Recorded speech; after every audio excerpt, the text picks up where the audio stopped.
If you're unfamiliar with the current state of James Gunn's DC Comics film universe, as of this recording, it is Bruce Wayne-less. That is to say, we've technically seen that there is a Batman, and he was definitely actively dishing out vigilante justice about 15 years ago, according to the current canon timeline. But thus far, no official casting announcement has been made for the modern DCU Dark Knight.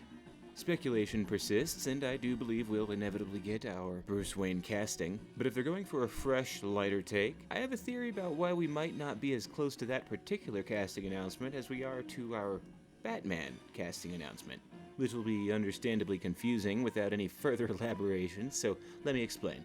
This is going to sound totally nuts to a certain percentage of listeners, and that is just fine. I get it. It sounds a little crazy to me. But seriously, what if Bruce Wayne isn't even DCU's Batman? At first, anyway. And what if his absence is actually a vital plot point, opening the door for a new kind of cinematic dynamic duo and their first major movie mystery? And maybe this would be an easy way to sidestep some potential, if minor, confusion between Batman and these simultaneous cinematic timelines.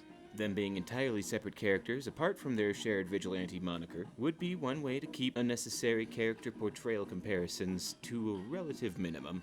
As for who could possibly don the iconic threads while upsetting the smallest percentage of the fanbase, I think there's only one clear answer, and this might allow for the tone to be more naturally removed from what Matt Reeves is doing with his younger, more grounded Gotham. I realize the subject of Robert Pattinson joining the DCU sounds like beating a dead horse at this point, but if they're still toying with that idea behind the scenes at all, this would provide a sort of buffering period before they need to definitively recast Bruce Wayne.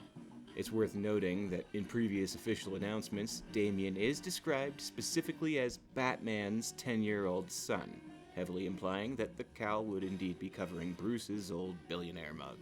Regardless, the character of Dick Grayson generally feels like a more tonally natural fit with what we've already seen from James Gunn's DCU, and the confirmed inclusion of Damian Wayne as this duo's Robin would make perfect sense, while offering a significant motivation to discover Bruce's fate and/or whereabouts. This could also be quite compelling for audiences, as long as the writers can deliver a script sometime this decade. No shade, this project was just feeling a bit cursed until very recently. Here's hoping they can get their Robins in a row and drop some official details soon.